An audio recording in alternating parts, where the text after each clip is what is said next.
Okay दोस्तों, अब हम लोग क्या देखने वाले हैं?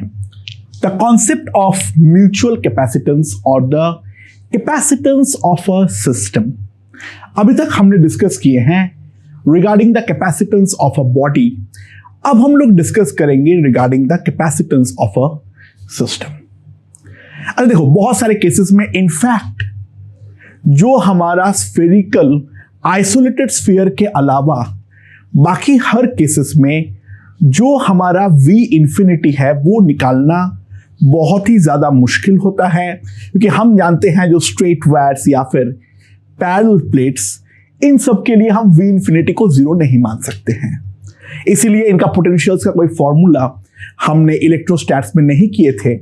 हमने डेल्टा V निकालना जानते थे, बट प्रॉपर V जो है वो निकालना हम नहीं जानते थे। तो अब इसके लिए कोई सिस्टम का कैपेसिटेंस अगर हमें निकालना हो तो हम जो कंसेप्ट को इंट्रोड्यूस करेंगे that is the concept of mutual capacitance. क्या है? हमारे पास दो बॉडी है, एक है बॉडी A और दूसरा है मेरा बॉडी B। मैंने बॉडी A को चार्ज दे दिया है मान लो Q1 और दूसरा बॉडी पे मैंने चार्ज दे दिया Q2। कोई पाबंदी नहीं है, कुछ भी दे सकते हो, डजंट मैटर। ठीक है। So potential difference between A and B, मान लो ये है हमारा V। ठीक है। तो V जो है, it has been observed is proportional to mod of Q1 minus Q2 by 2. V is proportional to mod of Q1 minus Q2 by 2. ऐसे क्यों डिफाइन किया? नहीं, वैसे डेफिनेशन है, ध्यान देना। So we can write mod of Q1 minus Q2 by 2 is equals to C into V. ठीक है। तो C को हम क्या बोलते हैं? C is called mutual capacitance of the bodies. C is called the mutual capacitance of the bodies, और simply capacitance of the system. C जो है इसको हम बोलते हैं mutual capacitance of the bodies, और सिंपली इसको हम लोग कैपेसिटेंस ऑफ द सिस्टम जो है वो हम बोलते हैं। ठीक है। तो ये एक इंपॉर्टेंट चीज है, उस चीज के ऊपर हम ध्यान दें। That's the way the mutual capacitance is defined. अच्छा, हम लोग जब म्यूचुअल कैपेसिटेंस निकालेंगे, generally we provide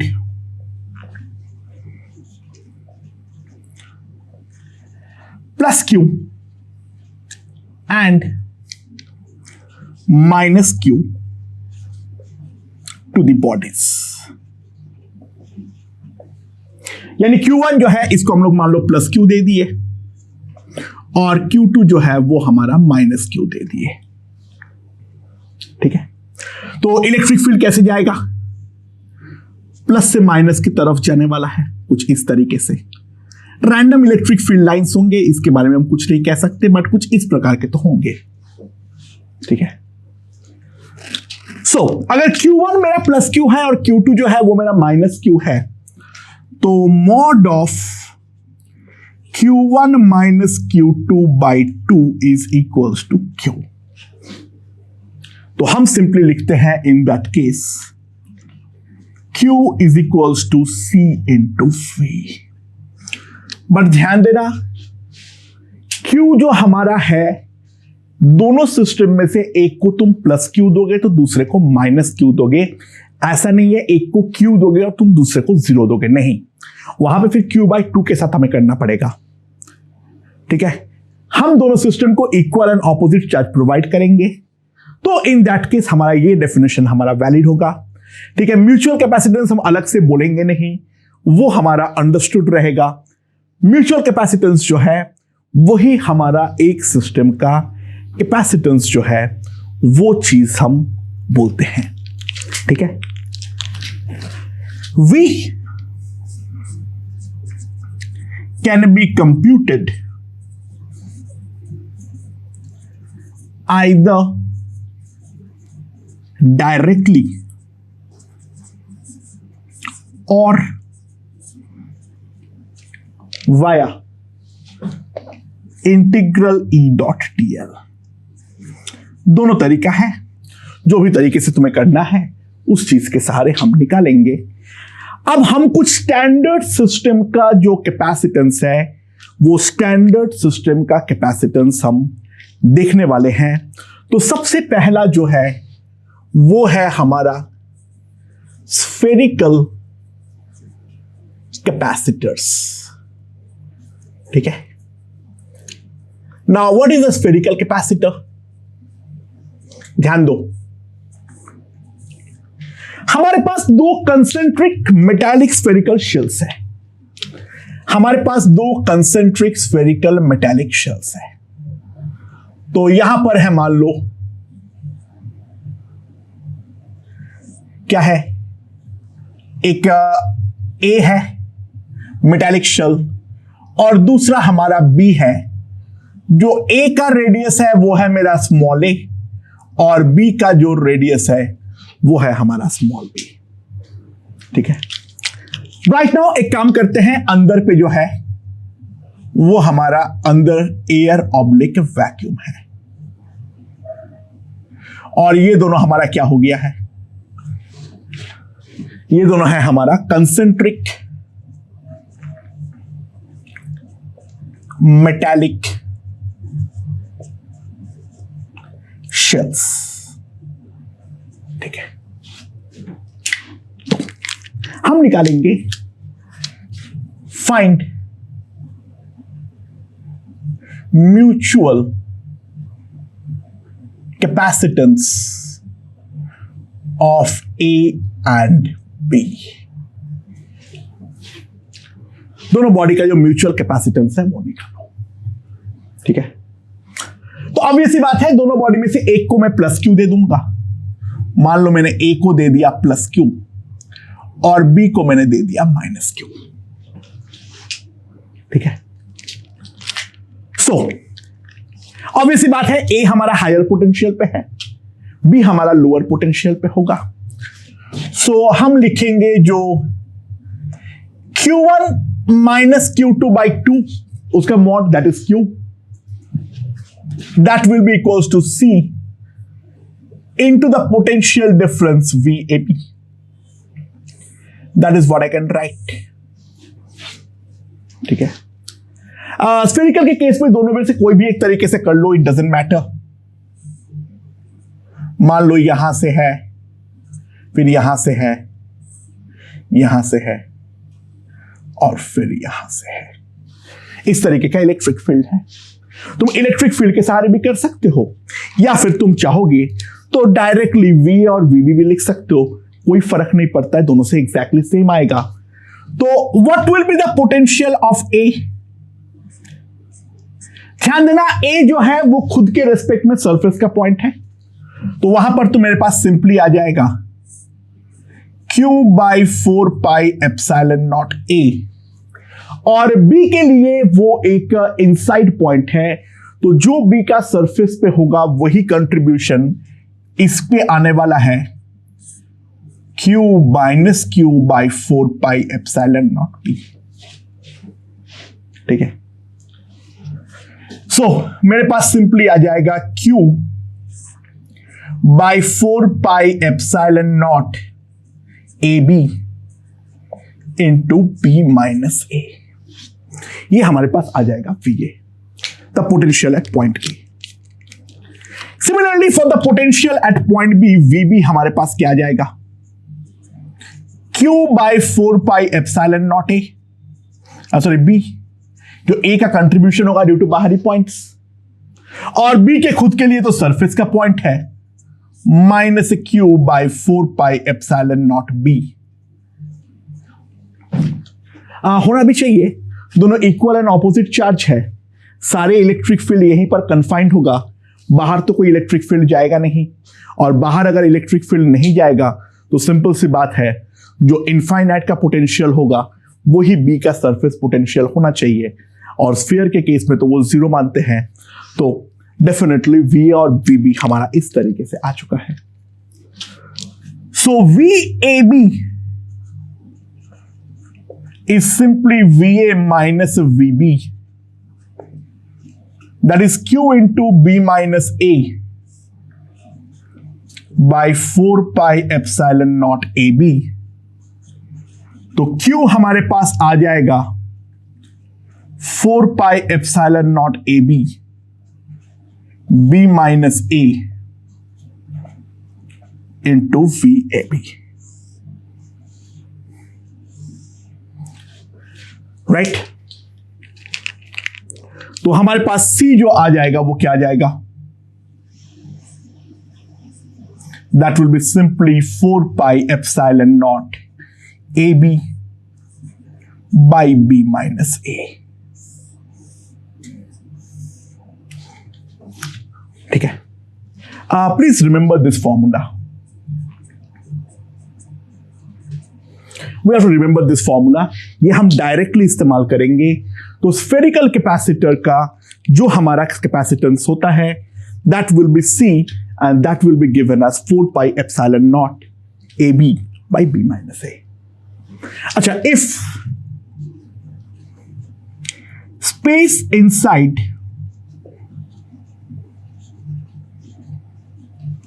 the two shells is filled with a medium having dielectric constant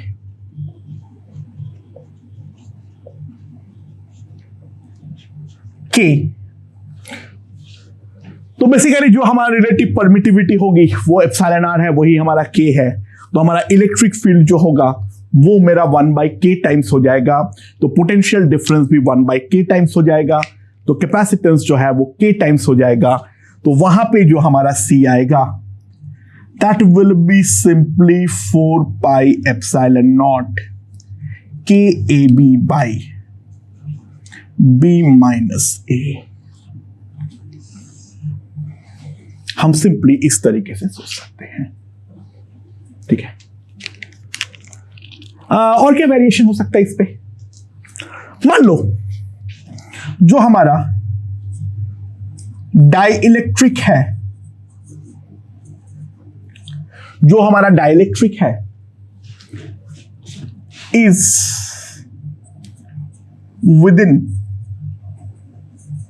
the space R belongs to A to C. C is less than B. तो find the capacitance of this system। ठीक है, बीच में थोड़ा सा part जो है वो अगर हम डाइइलेक्ट्रिक से भर दे तो इन दैट केस क्या होगा, यानी सिस्टम हमारा किस तरीके से है, ये है हमारा स्फीयर A और इसके बाहर जो है वो मेरा एक डाइइलेक्ट्रिक फील्ड अप है, वो है मेरा up to C। So this is the dielectric, the radius is C और डाइइलेक्ट्रिक कांस्टेंट जो है वो हमारा दिया हुआ है K। ठीक है, और उसके बाद जो हमारा बाहर का मीडियम है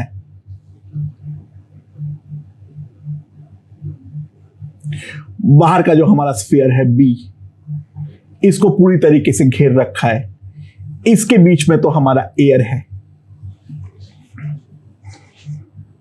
तो ये वाले सिस्टम को हम किस तरीके से निकालेंगे, तो ध्यान दो, ये वाले को दे दो प्लस क्यू, ये वाले को दे दो माइनस क्यू। माइनस क्यू का तो इलेक्ट्रिक फील्ड में कोई भी कंट्रीब्यूशन नहीं होगा, तो हमारा जो ई आएगा,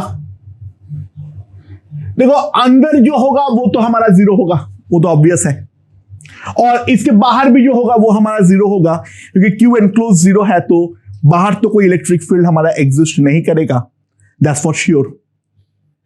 तो जो हमारा इलेक्ट्रिक फील्ड आएगा वो इस डाइलेक्ट्रिक जोन पे अगर आता है तो 1/4 पाई एप्सिलॉन नॉट के Q by R square, R belonging to A to C, and 1/4 pi epsilon naught Q by R square, R belonging to C to B। ये हमारे पास इलेक्ट्रिक फील्ड आ जाएगा, ठीक है, ये हमारा इलेक्ट्रिक फील्ड आ जाएगा। तो अगर हम निकालते हैं integral E dot dl, E vector तो इसी डायरेक्शन पे है, डीएल मतलब है बेसिकली हमारा dr, तो सिंपली हमारे पास जो आ जाएगा that will be q by 4 pi epsilon naught k integral dr by r square integrated from a to c plus q by 4 pi epsilon naught integral dr by r square from c to b। तो हमारे पास क्या आ जाएगा, q by 4 pi epsilon naught k minus 1 by r यानी 1 by a minus 1 by c plus q by 4 pi epsilon naught 1 by c minus 1 by b, ठीक है। And ध्यान देना this is nothing but minus delta VB, तो that will be minus delta VB is nothing but VB minus VA, so with a minus sign, so that is VA minus VB, and that can be simply written as VAB. Minus delta V is nothing but initial minus final, ठीक है। तो मुझे वापस sign change करने की जरूरत नहीं है। Q by 4 pi epsilon naught K A C C minus A plus Q into B minus C 4 pi epsilon not BC। सो इसको अगर मैं थोड़ा कंप्यूट करूं तो मेरे पास आ जाएगा 4 पाई एप्सिलॉन नॉट के ABC, तो Q into BC minus A plus के ए बी माइनस सी। तो हमारे पास सिंपली आ जाएगा Q equals to 4 pi epsilon naught K A B C divided by K A B, ठीक है, माइनस के ए सी, सॉरी ए बी में दो टर्म आएगा तो k माइनस 1 ए बी, ठीक है, और बाकी BC में कोई टर्म नहीं आएगा, प्लस BC माइनस के ए सी,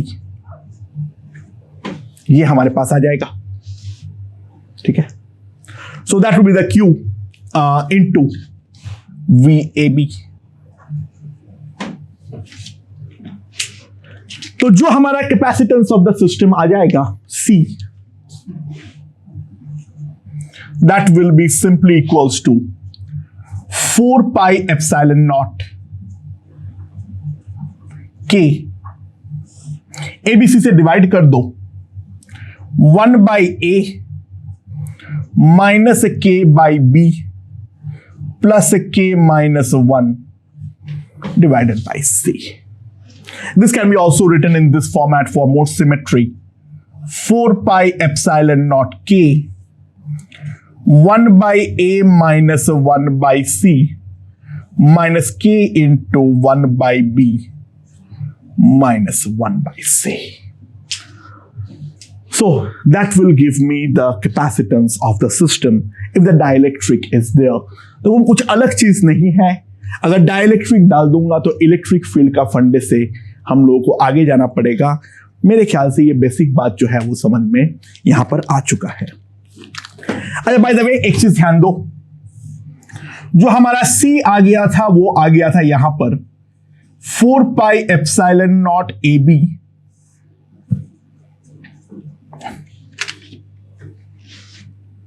अच्छा for isolated spheres B is much greater than A. अगर B much greater than A होगा तो ऑब्वियस सी बात है, हम ये बोल सकते हैं जो हमारे पास केवल और केवल A का ही स्फीयर है, दूसरा जहां पर है वो हमें दिख ही नहीं रहा है, वो तो हमारा इंफिनिटी पर है, वही तो हमारा आइसोलेटेड स्फीयर का फंडा है. तो ऑब्वियस सी बात है B minus A will be approximately B. तो C isolated will be equals to, इसको B अगर मैं कर देता हूं 4 pi epsilon naught A. वही तो हमारा आइसोलेटेड का फॉर्मूला था, जो चीज हमारा साफ साफ आया है. ठीक है, राइट. सो स्फेरिकल कैपेसिटर के बारे में हम देख चुके हैं. That is the first standard system. ये चीज हमें यहां पर याद रखना सबसे पहले जरूरी है. ओके ओके दोस्तों, अगला जो है वो है मेरा स्फीयर कैपेसिटर्स. स्फीयर कैपेसिटर्स क्या होता है? मेरे पास दो स्फेरिकल बॉडी होता है लाइक दिस. यहां पर है हमारा A और दूसरा हमारे पास एक स्फेरिकल बॉडी है, दैट इज माई B. ठीक है, और दोनों के बीच में जो सेपरेशन है वो है हमारा D. ठीक है. अच्छा, D is large enough. D जो है that is large enough such that we can neglect distortion in charge distribution. हम जो है चार्ज डिस्ट्रीब्यूशन में जो भी हमारा डिस्टॉर्शन हो उस वाले चीज को हम पूरी तरीके से नेग्लेक्ट कर सकते हैं. तो ये चीज बोलते हुए find capacitance of the system. ठीक है, इसको हम बोलते हैं स्फीयर कैपेसिटर्स. तो क्या करेंगे? तो यहां पर मान लो हमारे पास एक चार्ज दे दिया मैंने प्लस क्यू, और इस वाले पे मैंने चार्ज दे दिया माइनस क्यू. तो यहां का, क्योंकि अंदर इलेक्ट्रिक फील्ड नहीं है तो हर पॉइंट इक्विपोटेंशियल है, तो मैं यहां पर एक पॉइंट मार्क कर लिया A और यहां पर एक पॉइंट मार्क कर लिया B. अच्छा, VA कितना होगा? VA कितना होगा? 1/4 pi epsilon not into Q by A, जो इसके सरफेस में है खुद का. और ये वाला पॉइंट जो है वो इसके लिए तो बाहरी पॉइंट है, तो इसको मैं सेंटर पे एक पॉइंट चार्ज मान सकता हूं, जब तक भी मान पा रहा हूं जब डिस्टॉर्शन को मैं नेग्लेक्ट कर रहा हूं. अदरवाइज कुछ नहीं कर सकता हूं मैं, ठीक है ना, वरना इसमें हम निकाल ही नहीं पाएंगे. Minus 1/4 pi epsilon not into Q by D. ठीक है. एंड सिमिलरली जो हमारा VB आएगा वो कितना आ जाएगा, 1/4πε0 माइनस Q/B। खुद के चलते सेंटर पर जो सरफेस पे होगा वही होगा। अब इसके लिए बाहरी पॉइंट है तो मैं सिंपली लिख सकता हूं प्लस 1/4πε0 इंटू Q/D।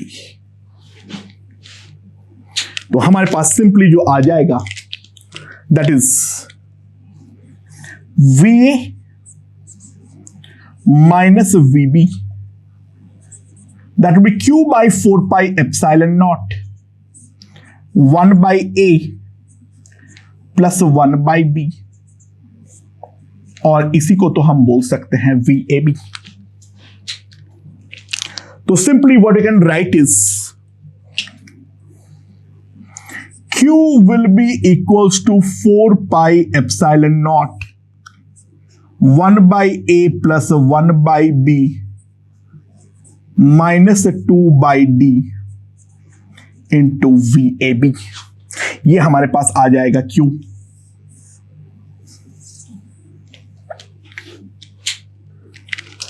तो सिंपली हम एक चीज बोल सकते हैं, this is the capacitance of system. ठीक है।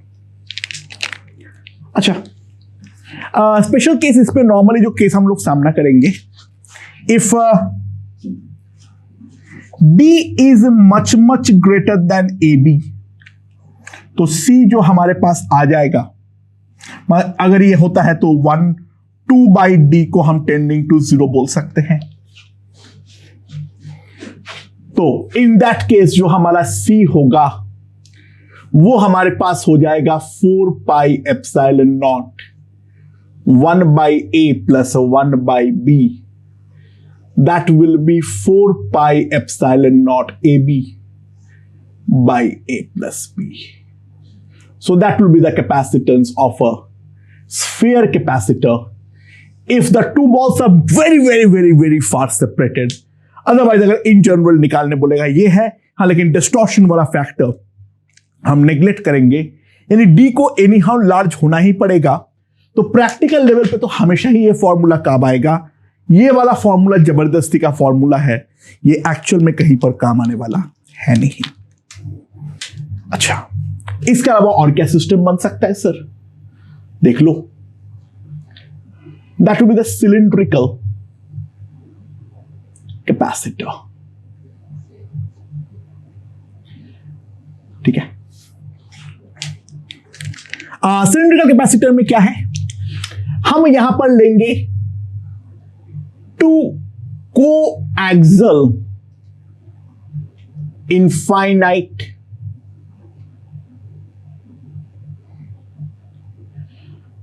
सिलिंडर्स, यानी सिलिंड्रिकल शेल्स।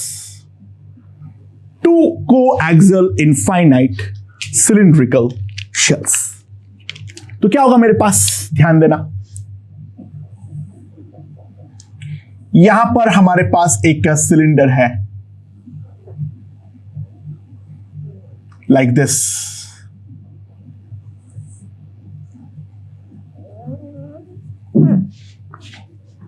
इसका जो रेडियस है वो है मेरा A,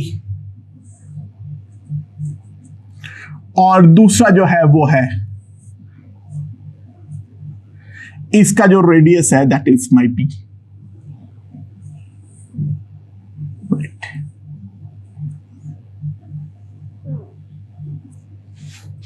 ये वाला जो बाहर का है उसका रेडियस है B।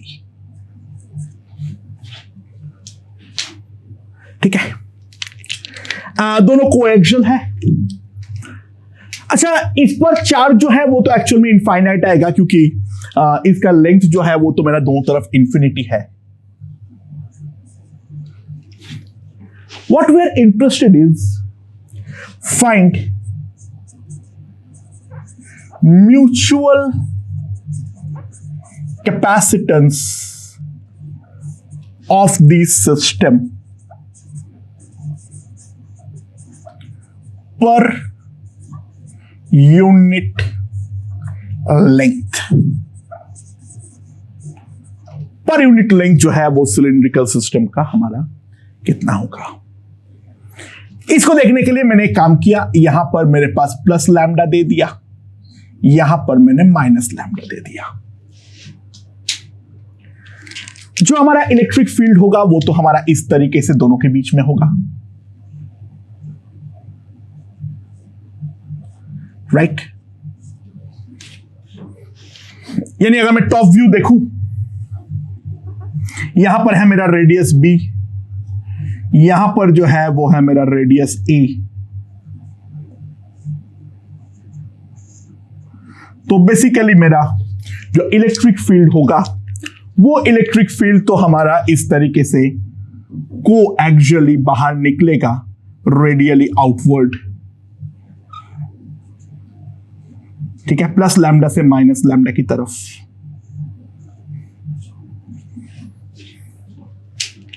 तो यहां से कोई भी एक जनरल डिस्टेंस r पर अगर मैं आता हूं, यहां पर डायरेक्टली पोटेंशियल का तो कोई फॉर्मूला नहीं होता है, तो हमें इलेक्ट्रिक फील्ड से ही जाना पड़ेगा। तो जो हमारा E वेक्टर होगा यहां पर, that will be equals to lambda by 2 pi epsilon naught r into r cap. So E dot dr will be lambda dr by 2 pi epsilon naught r. So delta V, that is VB minus VA minus integral E dot dr. तो VAB integral E dot dr, that will be lambda by 2 pi epsilon naught dr by r, and we have to integrate it from A to B. अच्छा, पर unit length निकालने बोला है तो ध्यान देना, per unit length lambda is equals to Q. Per unit length जो आएगा lambda will be simply equals to Q. तो लैम्डा जो है वो अगर मेरे क्यू के इक्वल है तो सिंपल सी बात है, क्या आ जाएगा, VAB will be Q 2 pi epsilon naught into ln B by A। तो Q आ जाएगा 2 pi epsilon naught divided by B by A into VAB। ये हमारे पास Q और VAB के बीच में रिलेशन आ गया है। तो कैपेसिटेंस पर यूनिट लेंथ जो आएगा मेरे पास, that will be C 2 pi epsilon naught ln B by A।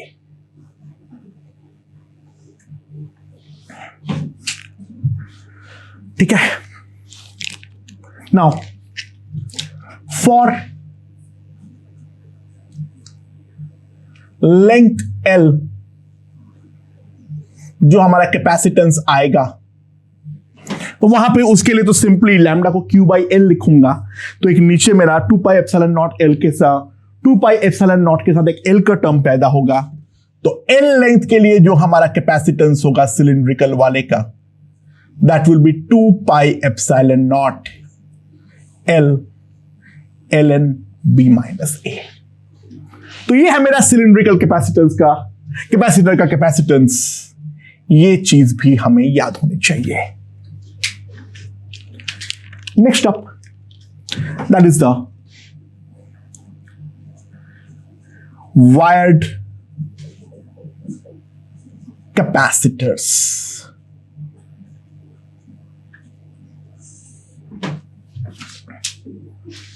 अच्छा, वाट कैपेसिटर में क्या होता है?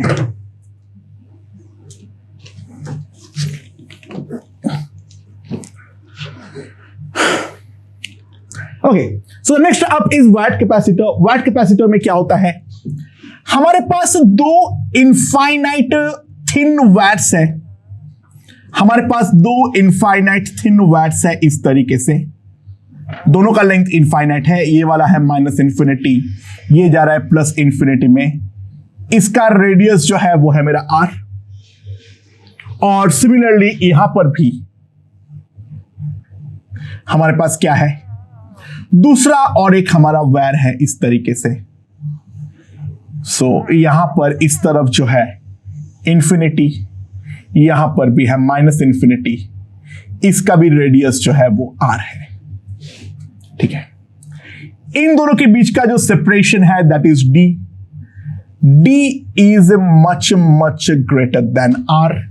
We have to find the capacitance of this system again for length L. ठीक है, अगेन फॉर लेंथ एल। अच्छा, ऑब्वियसली बात है, मैं एक सिस्टम को दे दूंगा प्लस लैम्डा और दूसरे को मैं दे दूंगा माइनस लैम्डा। जो इलेक्ट्रिक फील्ड लाइन है दोनों के बीच में कुछ इस तरीके से जाने वाला है। अंदर तो हमारा इलेक्ट्रिक फील्ड लाइन होगा नहीं। ठीक है, जो हमारा फॉर लेंथ एल जो हमारा Q होगा that will be equals to lambda L. ठीक है, अच्छा, एक चीज ध्यान देना, E inside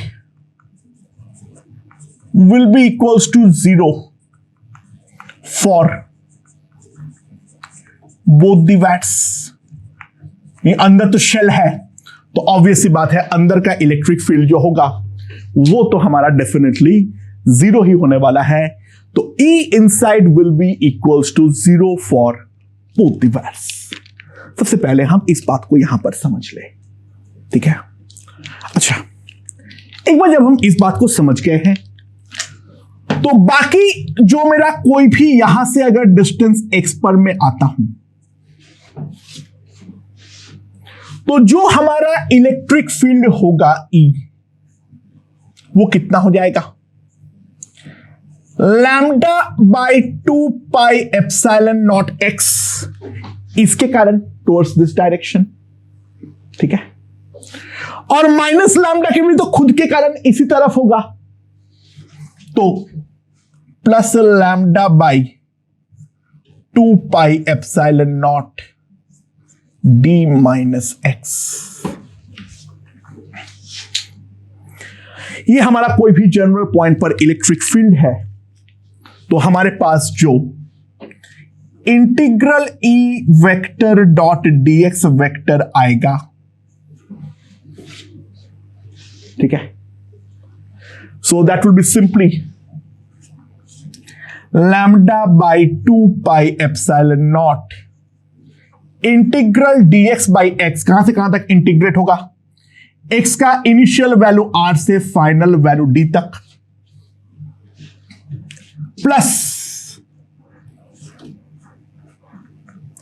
लैम्डा बाई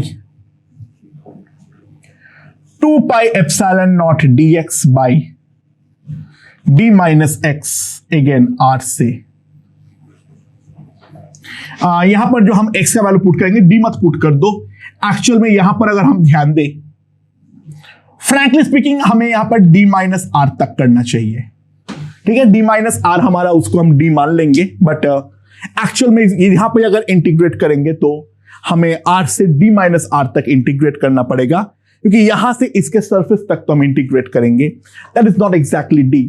यहां पर तुम d पुट कर दोगे फर्क नहीं पड़ेगा, बट यहां पर डेफिनेटली हमारा फर्क पड़ने वाला है। ठीक है, सो कितना आ जाएगा? Lambda by 2 pi epsilon naught ln d minus R by R, और minus lambda by 2 pi epsilon naught ln, यहां पर हमारा जो आएगा r by d minus R. And ध्यान देना integral a dot dx is nothing but V A B. तो V A B, ठीक है, ये दोनों क्वांटिटी हमारा इक्वल आ चुका है, तो ये आ गया है lambda by pi epsilon naught ln d minus R by R, ln d minus r by r, and that can be practically written as lambda by pi epsilon naught ln d by r. Now simply we can write lambda as a q by l. So VAB q by pi epsilon naught l ln d by r. So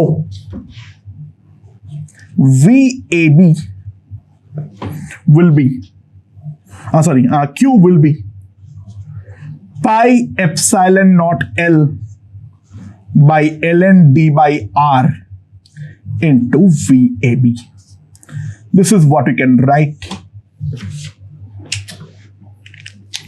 So हमारा system का जो capacitance है C हमारे पास simply आ जाएगा वैड capacitor के लिए पाई epsilon naught L ln d by r. So this is the fourth standard capacitive system, that is the wide capacitor. और अब हम लोग सबसे ज्यादा इंपॉर्टेंट चीज पर जाने वाले हैं, that is the parallel plate capacitor. So that is the most important type of capacitor that we are going to deal with. Let's see. Okay दोस्तों, तो अगला हम देखते हैं that is the parallel plate capacitors. The most important out of all these, सबसे ज्यादा जो हम एनकाउंटर करते हैं वो हमारा इस प्रकार के होते हैं। और यहां पर जो है मेरे पास दो मेटालिक प्लेट्स हैं, समथिंग लाइक दिस। एक प्लेट इस तरीके से और दूसरा प्लेट जो है वो हमारा इस तरीके से होने वाला है। So these are the two plates, ठीक है। समझना, ये जो हमारा दोनों प्लेट है इनका क्रॉस सेक्शनल एरिया जो है वो है मेरा ए, ठीक है। इन दोनों प्लेटों का क्रॉस सेक्शनल एरिया जो है ओवरलैपिंग एरिया वो हमारा ए है। और दोनों के बीच का जो सेपरेशन है that is separation is equals to T, ठीक है। So D is much lesser than the linear dimensions, ठीक है। D हमारा बहुत ही ज्यादा छोटा है, right. So find the approximate capacitance of system.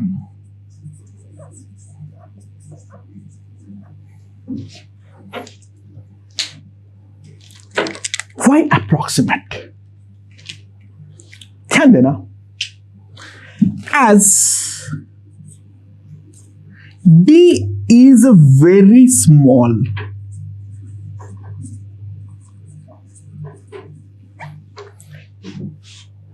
we can consider assumptions of infinite sheet. हम इसको इनफाइनाइट शीट की तरह ट्रीट कर सकते हैं क्योंकि दोनों के बीच का जो सेपरेशन है वो बहुत ही ज्यादा छोटा है। यानी electric field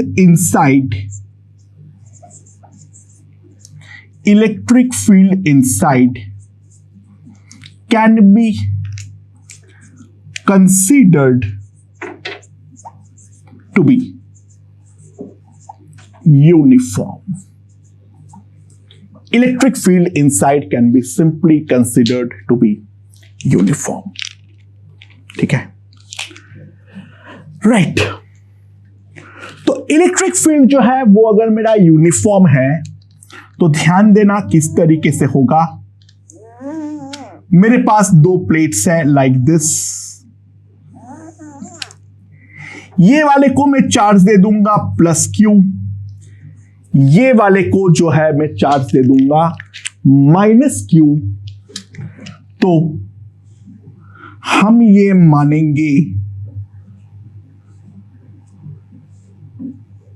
जो अंदर का इलेक्ट्रिक फील्ड जो है वो हमारा इस तरीके से यूनिफॉर्म है। अगर दोनों चार्ज हमारा इक्वल है तो दोनों चार्ज इक्वल और ऑपोजिट होने के कारण ये जो बाहर के दोनों सरफेस होगा इस पे 0 0 होगा, और यहां पर जो हमारा चार्ज आएगा यहां पर इस वाले पे आ जाएगा प्लस क्यू और इस वाले पे आ जाएगा माइनस क्यू। यहां पर जो चार्ज आएगा वो आएगा प्लस क्यू और यहां पर जो चार्ज आएगा that will be simply minus Q, क्योंकि हमारा बाहर की तरफ जो है वो मेरा कोई चार्ज किसी भी हालत पर नहीं जाने वाला है, क्योंकि सिस्टम का जो टोटल चार्ज है that total charge is equals to 0। अब हम लोग निकालना चाहेंगे जो यहां पर हमारा जो V है वो हमारा कितना होने वाला है। ठीक है, राइट। तो किस तरीके से करेंगे? अच्छा ध्यान देना, यहां पर एक बहुत बड़ी प्रॉब्लम होती है। यहां पर तुम जो एक कॉमन आर्गुमेंट होता है जो सर, क्योंकि इसका एरिया है A तो इसका सिग्मा जो है वो है मेरा Q बाई A और इसका सिग्मा जो है वो है मेरा Q by minus Q by A। तो सिंपली एक काम करते हैं, ये वाले के चलते यहां पर कंट्रीब्यूशन जो होगा वो होगा सिग्मा बाई एप्सिलॉन नॉट, और ये वाले के चलते जो कंट्रीब्यूशन होगा वो भी मेरा सिग्मा बाई एप्सिलॉन नॉट होगा, और दोनों को हम ऐड कर देंगे। वो गलती मत करो। तो अगर तुम इसको प्लेट की तरफ ट्रीट करना चाहते हो तो यहां पर तुम Q बाई 2A लिखो, y याद है लेकिन फिर भी Q बाई 2A लिखो, क्योंकि दोनों सरफेस का जो कंबाइंड एरिया है वो तो 2A है। Otherwise it is simply a surface. तो बेसिकली यहां पर जो इलेक्ट्रिक फील्ड आएगा वो मेरा 4 सरफेस के कारण आएगा, जिसके अंदर दोनों सरफेस पे तो हमारा 0 0 होगा, बाकी जो दोनों सरफेस हमारा कंट्रीब्यूट करेगा इलेक्ट्रिक फील्ड में, तो ये वाला सिग्मा के चलते यहां पर इस डायरेक्शन में जो E1 होगा that will be sigma by 2 epsilon naught, that will be Q by 2A epsilon not, और जो E2 होगा दूसरे का उसका भी तो वही होगा Q by 2A epsilon not. दोनों सरफेस का इंडिविजुअल कंट्रीब्यूशन हमारी इतनी होने वाली है। तो अंदर का जो हमारा नेट इलेक्ट्रिक फील्ड आएगा that will be simply equals to E1 plus E2, that will be equals to Q by A epsilon naught. So हमारे पास जो डेल्टा V आएगा that will be minus integral E dot dl. So what I can write is VAB, E तो हमारा constant है, Q epsilon not बाहर हो जाएगा, integral dl is nothing but d। तो हमारे पास जो Q आएगा that will be epsilon naught A by D into VAB. Right? So, क्या आ जाएगा मेरे पास? C is equals to epsilon naught A by D. So that is the capacitance of a parallel plate capacitor.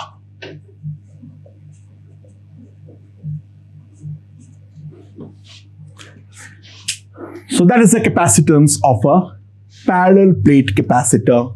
It is given by epsilon naught A by D. Obviously बात है, if inside medium has a dielectric constant that is equals to K, तो obviously बात है यहां पर electric field 1/k times हो जाएगा, तो यहां पर बाई k आएगा, यहां पर बाई k आएगा, जब मैं ऊपर ले जाऊंगा तो यहां पर हमारे पास k हो जाएगा, तो सिंपली हम लिख सकते हैं C will be epsilon naught KA by T. Right? ये हम डेफिनेटली इस तरीके से लिख सकते हैं. So this is the most important type of capacitor जिसके बारे में हमें पता होना चाहिए. अच्छा, एक बात बताओ, क्या यहां पर दोनों इक्वल एंड ऑपोजिट चार्ज देना जरूरी है क्या? अच्छा, can we get this formula? Can we get this same formula if unequal charges are given?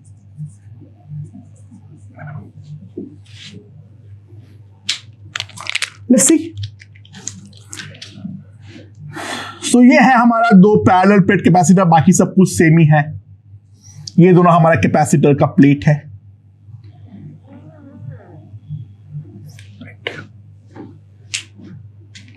अच्छा, ये दोनों अगर हमारा पैरेलल प्लेट कैपेसिटर का प्लेट्स है तो ऑब्वियस सी बात है यहां पर जो हमारा चार्जेस है, मान लो इस पर मैंने दे दिया प्लस Q1 और इस पर मैंने दे दिया प्लस Q2.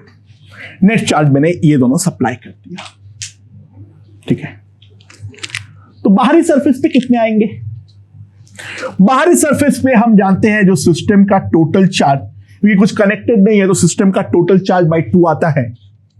सो दैट ये हम लोगों ने यार इलेक्ट्रोस्टैट्स में बहुत ढंग से किए हैं, हम वापस नहीं करवाने वाला हूं. यहां पर भी Q1 प्लस Q2 बाई 2 आएगा.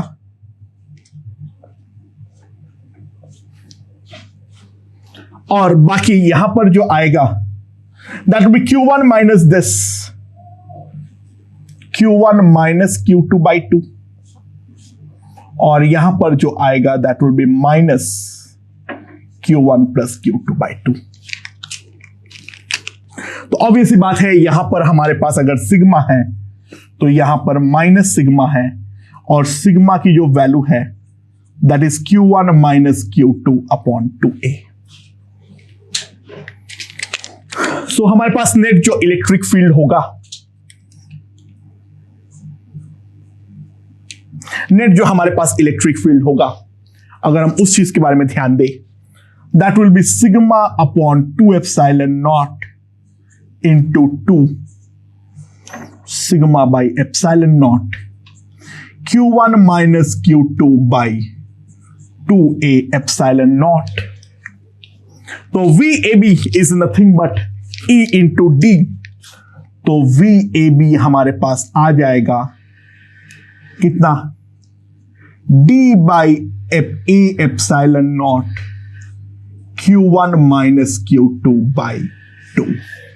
एग्जैक्टली देखो वही आ रहा है, अलग चार्ज देने पर भी कोई फर्क नहीं पड़ता है। We get the same formula, C equals to epsilon naught A by D for air, otherwise epsilon naught A by 2D। अच्छा, सवाल ये है, ऑब्वियस सी बात है, E vector inside is not truly uniform। Obvious सी बात है, यहां पर ट्रूली यूनिफॉर्म तो किसी भी हालत पर नहीं होगा, क्योंकि अगर हम ध्यान दें, ये जो हमारा प्लेट्स है दोनों, अब से हम लोग ऐसे दो डंडी बना देंगे और अलग अलग सरफेस नहीं दिखाएंगे। देखो डीप इनसाइड यूनिफॉर्म मान लो कोई फर्क नहीं पड़ता है, बात तो सच है। डीप इनसाइड जो हमारा इलेक्ट्रिक फील्ड होगा वो तो हमारा यूनिफॉर्म होगा भी सही, लेकिन कॉर्नर्स की तरफ तो डेफिनेटली बेंडिंग होगी, लाइक दिस, लाइक दिस। तो ये जो हमारा बेंडिंग है इसको हम बोलते हैं द कॉर्नर इफेक्ट। ठीक है, अच्छा, if true capacitance is C naught equals to C or greater than C or less than C। यानी एक्चुअल में जो कैपेसिटेंस है, देखो उसको निकालना हमें कभी नहीं पड़ेगा, उसको निकालना तो इंपॉसिबल है। पैरेलल प्लेट कैपेसिटर बोलेंगे, फॉर्मूला हम यही इस्तेमाल करेंगे। लेकिन कोई पूछ सकता है, अगर कोई बाल का खाल निकाल रहा है, जो बोलो बेटा असली में जो कैपेसिटेंस है क्या वो एग्जैक्टली C ही है, C से ज्यादा है, या फिर हमारा C से कम है? तो यहां पर एक बात ध्यान दो, जो हमारा कॉर्नर है, sigma at corner will be high, sigma at corner will be high. ठीक है, क्योंकि हमने तो यूनिफॉर्मली डिस्ट्रीब्यूट कर दिए चार्ज को, लेकिन चार्ज जो है वो इन कॉर्नर्स पे बहुत ज्यादा रहेगा, बाकी सरफेस पे डेफिनेटली कम रहेगा। तो sigma surface is actually lesser than Q by A।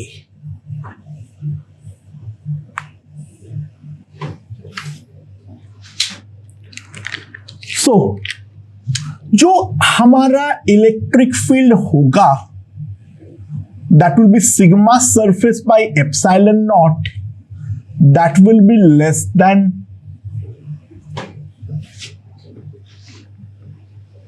यानी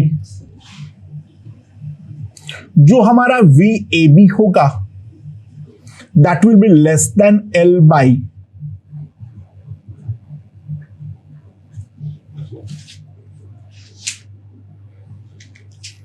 ठीक है। So epsilon naught A by L is less than Q,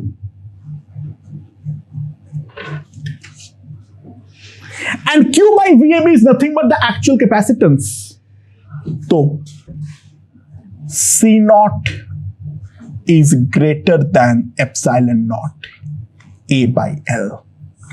तो जो ट्रू कैपेसिटेंस है उस सिस्टम का वो एक्चुअल में हमारा जो कैपेसिटेंस है उससे डेफिनेटली, जो हम निकाल रहे हैं उससे डेफिनेटली ज्यादा है। C naught will be greater than epsilon naught A by L।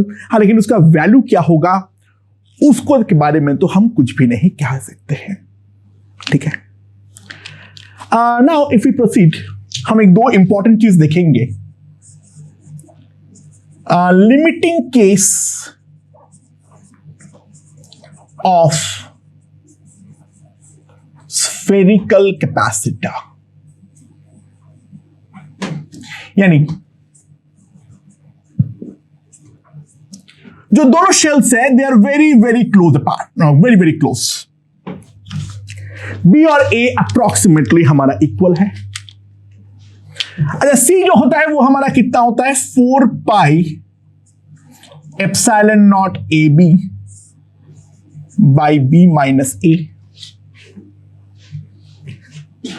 B minus A is equals to D, इसको हम much much less than A बोल देते हैं। That implies C can be written approximately as 4 pi epsilon naught A square by D. That is epsilon naught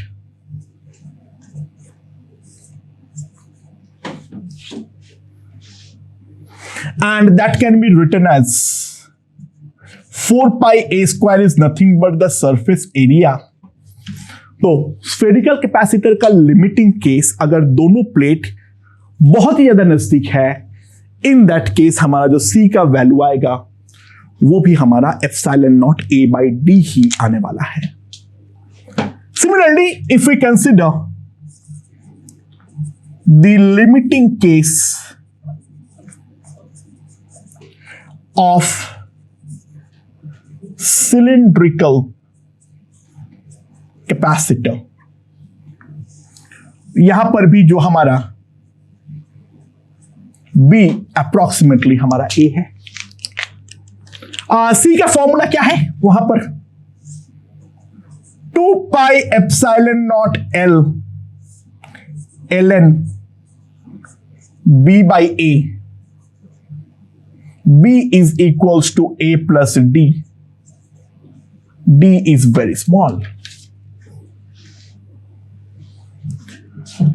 तो C जो हमारा limiting होगा that will be limit D tending to 0, 2 pi epsilon naught L ln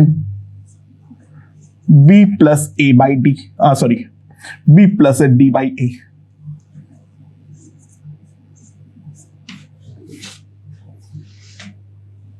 ठीक है। अच्छा, ln 1 plus x को मैं approximately x बोल सकता हूं, ln 1 प्लस x को हम अप्रोक्सीमेटली s हम बोल सकते हैं। तो हमारे पास क्या आ जाएगा, 2 pi epsilon naught L divided by D by A, that will be 2 pi epsilon not AL by D, but 2 pi epsilon naught R into L, that is the area, so that will simply come out to be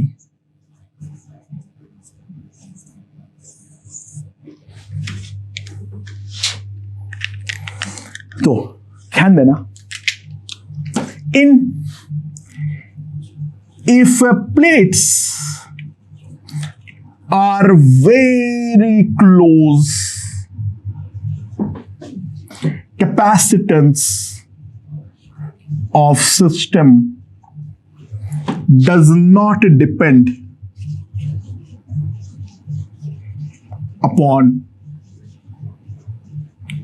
the shape of plates.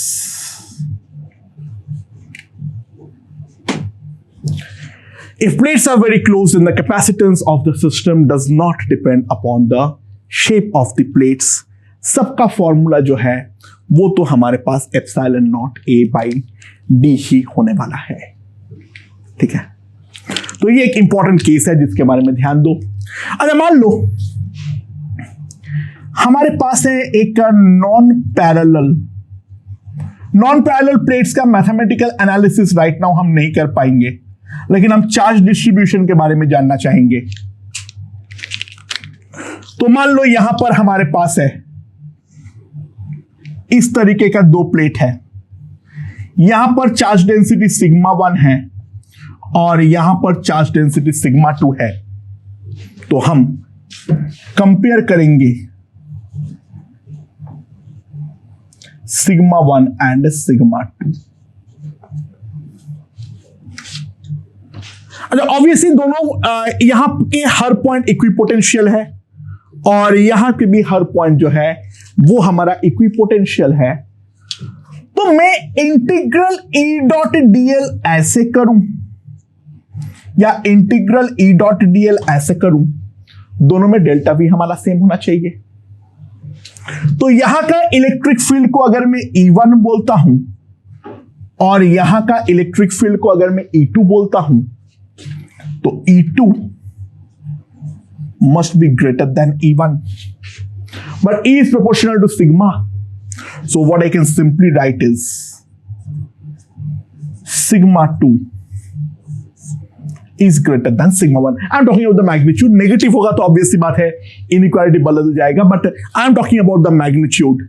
Non parallel plates में जितना ज्यादा हम नजदीक करते रहेंगे उतना ज्यादा हमारा चार्ज डिस्ट्रीब्यूशन में जो चार्ज डेंसिटी होगा sigma 2 will be definitely greater than sigma 1। सो दोस्तों, हम कैपेसिटेंस का सबसे पहला पार्ट यहां पर समाप्त कर चुके हैं, that is the capacitance of the body and the capacitance of the system. अब हम देखेंगे जो कोई एक्सटर्नल सोर्स के सहारे हम कैपेसिटर को किस तरीके से चार्ज कर सकते हैं, और वैसे चार्ज करने पर कैपेसिटर के अंदर क्या एनर्जी स्टोर होता है या नहीं, ठीक है, या फिर कोई जो प्लेट्स है उनके बीच में कोई फोर्स लगता है या नहीं, उन सारी चीजों का डिस्कशन अब हम इस पॉइंट पे चालू करने वाले हैं। सो the first part of capacitance is done.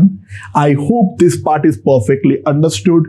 अभी तक हमने अलग अलग इंपॉर्टेंट सिस्टम्स का कैपेसिटेंस जो है वो हमने डिफाइन किए हैं, और for a given capacitor of a body किस तरीके से चार्ज अपने आप को डिस्ट्रीब्यूट करेगा उसके बारे में भी हम चर्चाएं कर चुके हैं। So now let's move on to the next part.